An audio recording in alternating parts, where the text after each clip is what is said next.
आप सुन रहे हैं हरिशंकर परसाई की व्यंग्य रचना टॉर्च बेचने वाले।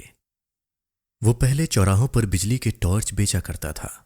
बीच में कुछ दिन वो नहीं दिखा, कल फिर दिखा, मगर इस बार उसने दाढ़ी बढ़ा ली थी और लंबा कुर्ता पहन रखा था। मैंने पूछा, कहाँ रहे और ये दाढ़ी क्यों बढ़ा रखी है? उसने जवाब दिया, बाहर गया था। दाढ़ी वाले सवाल का उसने जवाब ये दिया कि दाढ़ी पर हाथ फेरने लगा। मैंने कहा, आज तुम टॉर्च नहीं बेच रहे हो? उसने कहा, वो काम बंद कर दिया, अब तो आत्मा के भीतर टॉर्च जल उठा है। ये सूरज छाप टॉर्च अब व्यर्थ मालूम होते हैं।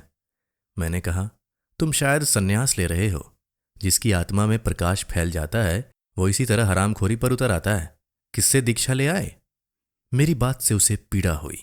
उसने कहा, ऐसे कठोर वचन मत बोलिए। आत्मा सबकी एक है। मेरी आत्मा को चोट पहुंचाकर आप अपनी ही आत्मा को घायल कर रहे हैं। मैंने कहा, यह सब तो ठीक है, मगर ये बताओ कि तुम एकाएक ऐसे कैसे हो गए? क्या बीवी ने तुम्हें त्याग दिया? क्या उधार मिलना बंद हो गया? क्या हुकारों ने ज्यादा तंग करना शुरू कर दिया? क्या चोरी के मामले में फंस गए हो? आखिर बाहर का टॉर्च भीतर आत्मा में कैसे घुस गया? उसने कहा, आपके सब अंदाजे गलत हैं। ऐसा कुछ नहीं हुआ। एक घटना हो गई है जिसने जीवन बदल दिया। उसे मैं गुप्त रखना चाहता हूं, पर क्योंकि मैं आज ही यहां से दूर जा रहा हूं, इसलिए आपको सारा किस्सा सुना देता हूं। उसने बयान शुरू किया। 5 साल पहले की बात है। मैं अपने एक दोस्त के साथ हताश एक जगह बैठा था। हमारे सामने आसमान को छूता हुआ एक सवाल खड़ा था। वो सवाल था, पैसा कैसे पैदा करें? हम दोनों ने उस सवाल की एक एक टांग पकड़ी और उसे हटाने की कोशिश करने लगे। हमें पसीना आ गया, पर सवाल हिला भी नहीं। दोस्त ने कहा, यार, इस सवाल के पांव जमीन में गहरे गड़े हैं, ये उखड़ेगा नहीं, इसे टाल जाएं। हमने दूसरी तरफ मुंह कर लिया, पर वो सवाल फिर हमारे सामने आकर खड़ा हो गया। तब मैंने कहा, यार, ये सवाल टलेगा नहीं, चलो इसे हल ही कर दें। पैसा पैदा करने के लिए कुछ काम धंधा करें। हम इसी वक्त अलग अलग दिशाओं में अपनी अपनी किस्मत आजमाने निकल पड़े। 5 साल बाद ठीक इसी तारीख को इसी वक्त हम यहां मिले। दोस्त ने कहा, यार, साथ ही क्यों न चलें? मैंने कहा, नहीं, किस्मत आजमाने वालों की जितनी पुरानी कथाएं मैंने पढ़ी हैं, सब में वे अलग अलग दिशा में जाते हैं। साथ जाने में किस्मतों से टकराकर टूटने का डर रहता है। तो साहब, हम अलग अलग चल पड़े। मैंने टॉर्च बेचने का धंधा शुरू कर दिया। चौराहे पर या मैदान में लोगों को इकट्ठा कर लेता और बहुत नाटकीय ढंग से कहता, आजकल सब जगह अंधेरा छाया रहता है, रातें बेहद काली होती हैं, अपना ही हाथ नहीं सूझता, आदमी को रास्ता नहीं दिखता, वो भटक जाता है, उसके पांव कांटों से बिंध जाते हैं, वो गिरता है और उसके घुटने लहूलुहान हो जाते हैं, उसके आसपास भयानक अंधेरा है, शेर और चीते चारों तरफ घूम रहे हैं, सांप जमीन पर रेंग रहे हैं, अंधेरा सबको निगल रहा है, अंधेरा घर में भी है, आदमी रात को पेशाब करने उठता है और सांप पर उसका पांव पड़ जाता है, सांप उसे डस लेता है और वो मर जाता है। आपने तो देखा ही है साहब कि लोग मेरी बातें सुनकर कैसे डर जाते थे।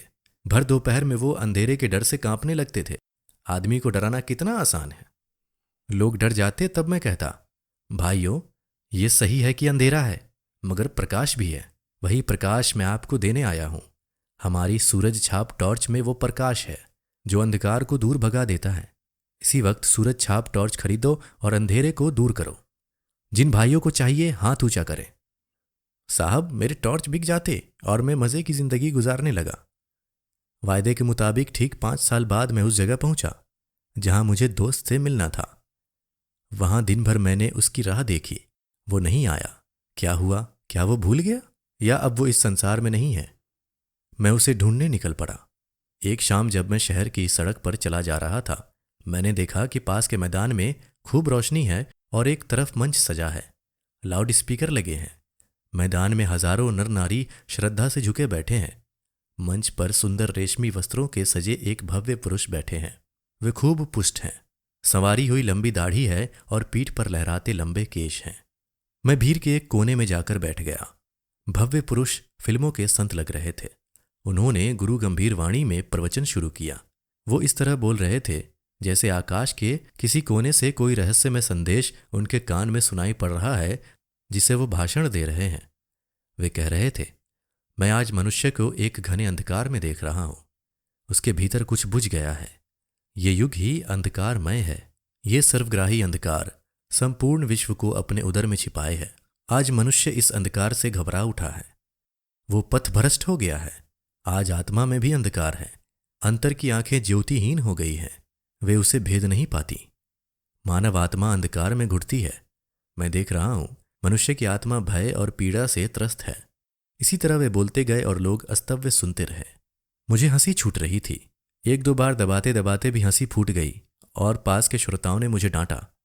भव्य पुरुष प्रवचन के अंत पर पहुंचते हुए कहने लगे, भाइयों और बहनों, डरो मत। जहां अंधकार है वहां प्रकाश है। अंधकार में प्रकाश की किरण है। जैसे प्रकाश में अंधकार की किंचित कालीमा है, प्रकाश भी है। प्रकाश बाहर नहीं है, उसे अंतर में खोजो। अंतर में बुझी उस ज्योति को जगाओ।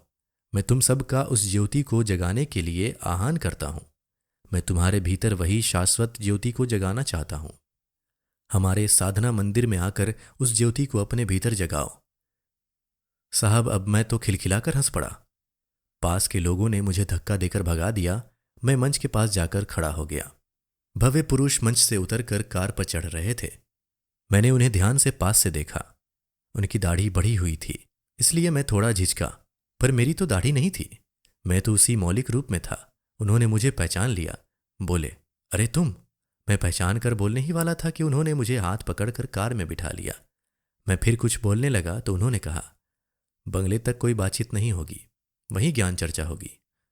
मुझे याद आ गया कि वहां ड्राइवर है। बंगले में पहुंचकर मैंने उसका ठाठ देखा। उस वैभव को देखकर मैं थोड़ा झिझका, पर तुरंत ही मैंने अपने उस दोस्त से खुलकर बातें करना शुरू कर दी। मैंने कहा, यार तू तो बिल्कुल बदल गया। उसने गंभीरता से कहा, परिवर्तन जीवन का अनंत क्रम है। मैंने कहा, साले फिलॉसफी मत बघार, ये बता कि तूने इतनी दौलत कैसे कमा ली 5 सालों में। उसने पूछा, तुम इन सालों में क्या करते रहे। मैंने कहा, मैं तो घूम घूम कर टॉर्च बेचता रहा। सच बता, क्या तू भी टॉर्च का व्यापारी है। उसने कहा, तुझे क्या ऐसा ही लगता है। क्यों लगता है। मैंने उसे बताया कि जो बातें मैं कहता हूं वही तू कह रहा था। मैं सीधे ढंग से कहता हूं, तू उन्हीं बातों को रहस्यमय ढंग से कहता है। अंधेरे का डर दिखाकर लोगों को टॉर्च बेचता हूं। तू भी अभी लोगों को अंधेरे का डर दिखा रहा था। तू भी जरूर टॉर्च बेचता है। उसने कहा, तुम मुझे नहीं जानते, मैं टॉर्च क्यों बेचूंगा। मैं साधु, दार्शनिक और संत कहलाता हूं।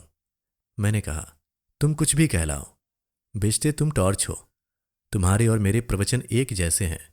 चाहे कोई दार्शनिक बने, संत बने या साधु बने, अगर वो लोगों को अंधेरे का डर दिखाता है तो जरूर अपनी कंपनी का टॉर्च बेचना चाहता है। तुम जैसे लोगों के लिए हमेशा ही अंधकार छाया रहता है। बताओ, तुम्हारे जैसे किसी आदमी ने हजारों में कभी भी ये कहा है कि आज दुनिया में प्रकाश फैला है। कभी नहीं कहा। क्यों। इसीलिए कि उन्हें अपनी कंपनी का टॉर्च बेचना है। मैं खुद भर दोपहर में लोगों से कहता हूं कि अंधकार छाया है, बता किस कंपनी का टॉर्च बेचता है। मेरी बातों ने उसे ठिकाने पर ला दिया था। उसने सहज ढंग से कहा, तेरी बात ठीक ही है, मेरी कंपनी नई नहीं है, सनातन है। मैंने पूछा, कहाँ है तेरी दुकान, नमूने के लिए एक आध टॉर्च तो दिखा। सूरज छाप टॉर्च से बहुत ज्यादा बिक्री है उसकी। उसने कहा, उस टॉर्च की कोई दुकान बाजार में नहीं है, वो बहुत सूक्ष्म है, मगर उसकी कीमत बहुत मिल जाती है। तू 1-2 दिन रह तो मैं तुझे सब समझा दूंगा। तो साहब, मैं 2 दिन उसके पास रहा। तीसरे दिन सूरज छाप टॉर्च की पेटी को नदी में फेंक कर नया काम शुरू कर दिया। वो अपनी दाढ़ी पर हाथ फेरने लगा। बोला, बस 1 महीने की देर और है। मैंने पूछा, तो अब कौन सा धंधा करोगे। उसने कहा, धंधा वही करूंगा, यानी टॉर्च बेचूंगा, बस कंपनी बदल रहा हूं।